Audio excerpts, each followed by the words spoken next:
Good afternoon, everyone. I'm Adrienne Gilliard here with Sandra Bazan, and we're from the ELC's Inclusion Team, bringing you Behavior Bites Tidbits. Welcome to the month of August, where it is the beginning of the new school year. So this month, Sandy and I are going to talk about the things that are vital to setting up your classrooms, your students, and yourselves for success this year. Now, today our tidbit topic is knowing your audience and making sure that your classrooms are developmentally appropriate. And so when we talk about developmentally appropriateness, this is the way that you set up your classroom and the way that you have your expectations established when it comes to the children and their developmental stages. So all of this is important to minimizing a lot of those challenging behaviors that you may see. So another thing that you can do is also making sure that you have a partnership with your families in the classroom so that you can get some ground information on the children that you'll be receiving.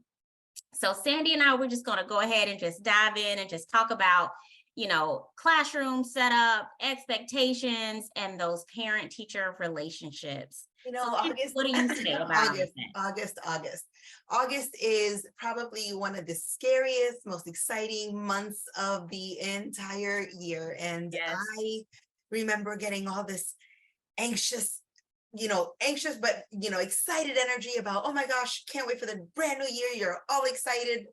And then you're faced with your class roster, right? And so what do you do? And I think that you said it right first.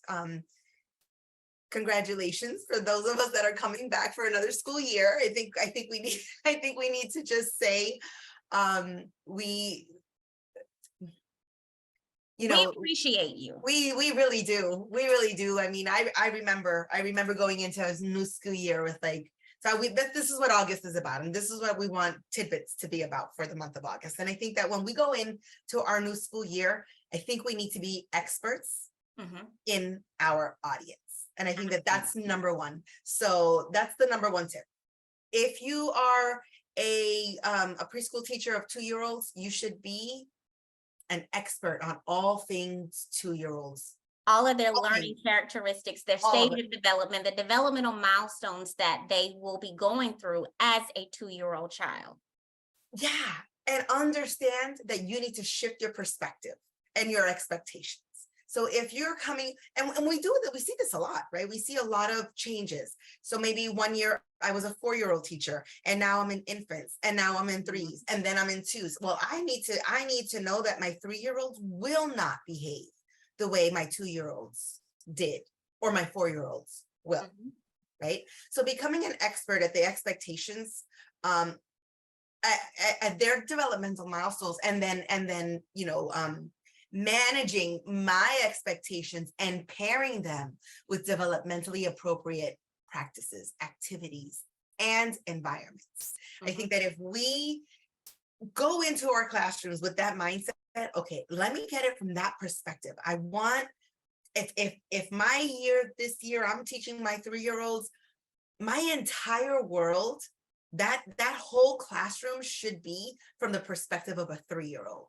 So get down on your knees, see what the classroom looks like from that angle. I mean, literally get down on your knees and see what your classroom looks like at that, from that perspective, from that height, right? Absolutely. And then I think that's also very important, even when you are in, of course, from the 3-year-old perspective and all of that, but even when you have your infant children, get down on that level, because some things that don't look scary to us look very, very frightening to an infant that is learning how to crawl, that's creeping around, when it comes to the height of certain objects and all of that. So like Sandy said, get down on the level of the child. Literally. That would be certain.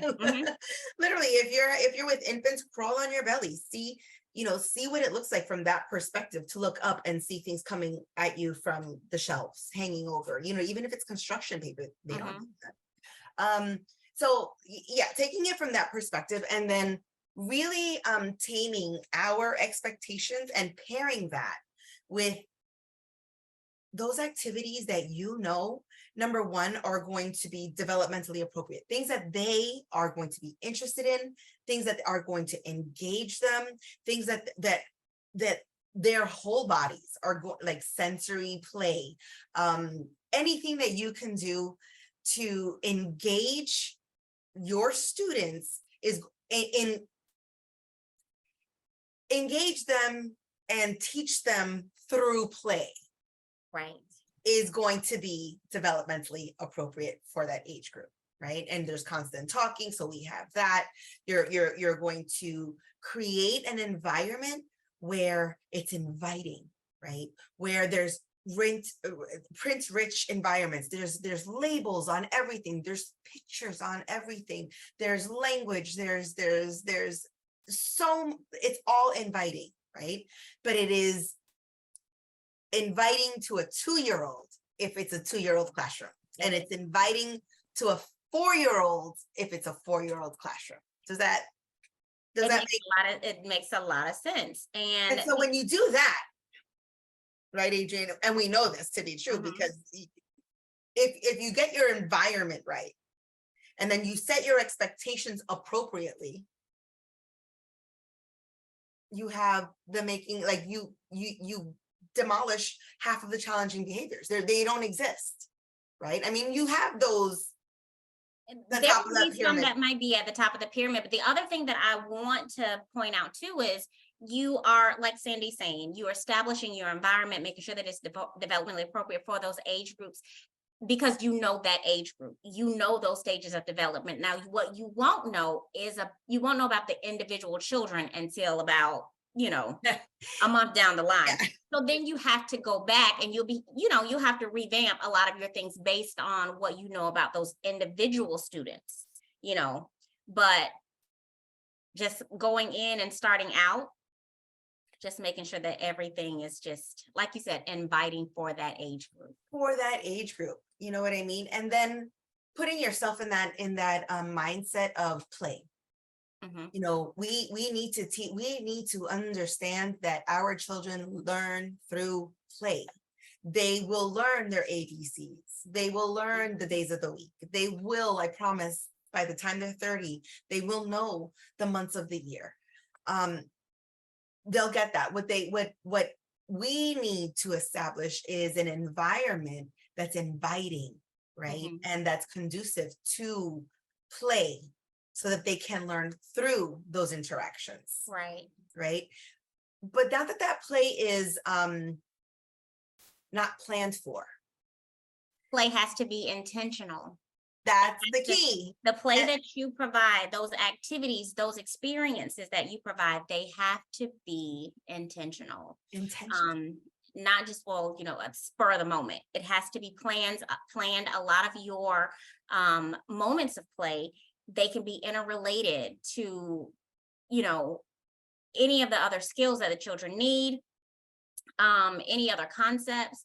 So one of the easiest ways I think to do that is to go for like a theme, and a lot of our preschools do it. Like they have like a monthly theme, or like whatever. If it's a transportation theme, then everything in the centers revolves around, transportation, and it's integrated, and art, it revolves around that. So now you have your fine motor, and then you're outside, and you're pushing the big carts, and so that's gross motor, and so there's just and all the books that we're reading are about different modes of transportation. And then in the block area, now you have cars and trucks and trains and airplanes, and that's what we need, right? So but it needs to be appropriate for that age group, right? So how does that look?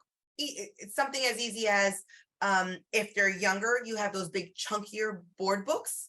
As they get older, those typical books, right? So now we're working a different kind of fine motor, and that's what I mean about being an expert in your age. You would not give the same type of book to a 12-month-old that you would to a VPKer, right? And understanding that there are huge differences in their developmental milestones that we need to honor, right? And then and provide those experiences to push them further along through play.